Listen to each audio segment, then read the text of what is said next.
Hello everyone, मैं मिथुन सिंह स्वागत करता हूं आप सभी का। आशा करता हूं आप सभी बहुत अच्छे होंगे। बात करेंगे बीबीएम के यूजी सेमेस्टर 7 के प्रीवियस ईयर क्वेश्चन पेपर की। पेपर था आपका हिस्ट्री का मेजर 19 का। ये क्वेश्चन पेपर 2022-26 में आपकी परीक्षा संपन्न हुई थी। आगे बढ़े उससे पहले मैं आपको बता दूं, पिछले 5 साल के जितने भी प्रीवियस ईयर क्वेश्चन पेपर हैं, सारे क्वेश्चन पेपर की पीडीएफ आपको 69 में और सजेशन आपको 199 रुपये में प्रोवाइड कर दिया जाएगा।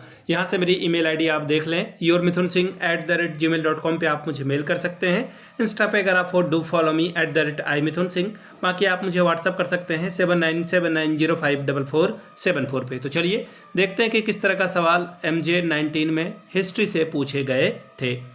यहाँ से आप देख पाओगे, ये रहा आपका पेपर, हिस्ट्री MJ 19 का पेपर है। 2026 में एग्जाम आपका कंडक्ट हुआ था और सेशन था 22-26 का। 3 घंटे का वक्त, 75 नंबर आप ओवरऑल ला सकते हैं। ग्रुप ए की बात करते हैं। कंपलसरी ये ग्रुप है। वेरी शॉर्ट टाइप के सवाल का आंसर आपको देना है जवाब। एक क्वेश्चन नंबर 1 में जो है 5 छोटे छोटे सवाल पूछे गए हैं। एक नंबर का ही सवाल है, 5 एकम 5। पहला सवाल, what was the primary goal of Commodore Perry's mission to Japan. Commodore Perry के जापान मिशन का प्राथमिक लक्ष्य क्या था? तो देखिए, इनका जो प्राथमिक लक्ष्य है ये था कि जापान के साथ जो है बिजनेस इस्टेब्लिश किया जाए, पॉलिटिकल रिलेशन इस्टेब्लिश किया जाए, यानी कि व्यापारिक और राजनीतिक संबंध बनाया जाए, स्थापित किया जाए। और जापान में जो 200 साल से जो है जो अलगाववादी नीति चल रही है उसको ख़त्म किया जाए। और जो अमेरिकी जहाज हैं उनको जो है जापान के बंदरगाहों के लिए ओपन कर दिया जाए। जापान में वो जाकर के अपना मरम्मत या फिर फ्यूल भरने का काम कर सकते हैं। When was the battle of Tsushima held. Tsushima की लड़ाई कब हुई थी? तो त्सुशिमा की लड़ाई 27 और 28 अक्टूबर 1905 को हुई थी। बहुत ही रिसेंट वाली घटना है ये।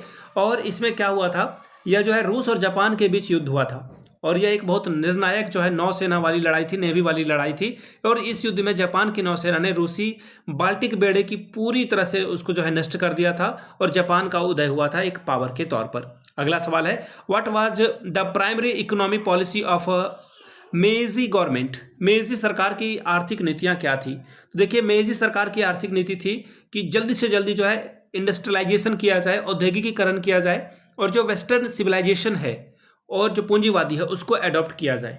चलिए अगला सवाल है, what was major global event contributed significantly to the rise of the militarism in Japan. किस प्रमुख वैश्विक घटना ने जापान में सैन्यवाद के उदय में महत्वपूर्ण भूमिका निभाई? तो ग्रेट डिप्रेशन की वजह से जो है ये काम शुरू हुआ था 1929 में, जब ग्रेट डिप्रेशन आया था, द ग्रेट डिप्रेशन अमेरिका में। तो जापान भी अब देखिए, अमेरिका अगर वो बोलता है ना कि अगर उसे अमेरिका को अगर खांसी हो जाए ना, तो अमेरिका अगर छींकेगा तो वो बहुत दिक्कत आ जाएगी किसको? पूरे यूरोप को और बाकी जो उसके एलाई वाली कंट्री है। ठीक है, अगला सवाल बोला गया है, next question, the Nanking massacre occurred during the larger conflict. Nanking नरसंहार किस बड़े संघर्ष के दौरान हुआ था? ये सवाल आपसे पूछा गया। तो ये देखिए, द्वितीय जब चाइना और जापान का युद्ध हुआ था, सेकेंड सिनो जापानीज वॉर के दौरान, और इसकी घटना 1937 को हुई थी। ठीक है, हुआ क्या था कि जब जापानी शाही सेना ने चीन के जो तत्कालिक राजधानी है नानजिंग पर जो है कब्जा कर लिया और यह जो है द्वितीय विश्व युद्ध के प्रशांत मोर्चे का एक मुख्य हिस्सा बन गया।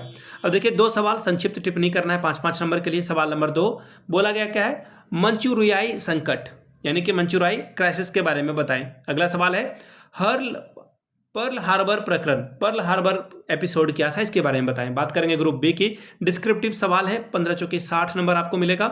क्या है सवाल? What were the major constitutional development during the emergency of a modern Japan. आधुनिक जापान के उदय के दौरान प्रमुख संवैधानिक विकास क्या थे? सवाल number 5, critically examine the Japan's alliance with the axis power during the second world war. द्वितीय विश्व युद्ध के दौरान जापान और धुरी शक्तियों के बीच हुए गठबंधन का आलोचनात्मक विश्लेषण करें। What do you understand by the मेजी रजिस्ट्रेशन, यानी कि मेजी के पुनर्स्थापन से आप क्या समझते हैं? Discuss the cause and the consequences of the first synonym Japanese war, यानी कि प्रथम जापान चीन युद्ध के कारण और परिणामों पर चर्चा करें। सवाल number 8, elaborate on the role of the Japan in the world war 1। प्रथम विश्व युद्ध में जापान की भूमिका का विस्तार पूर्वक वर्णन करें। सवाल number 9, highlight the main feature of the Washington conferences. Washington सम्मेलन की मुख्य विशेषताओं पर प्रकाश डालें। तो ये था आपका मेजर 19 का BBMKU का क्वेश्चन पेपर। अगर आपको पिछले 5 साल का PYQ चाहिए तो ये आपको 69 में और सजेशन आपको 199 में प्रोवाइड कर दिया जाएगा, जिसमें आपका PYQ फ्री ऑफ कॉस्ट आ जाएगा।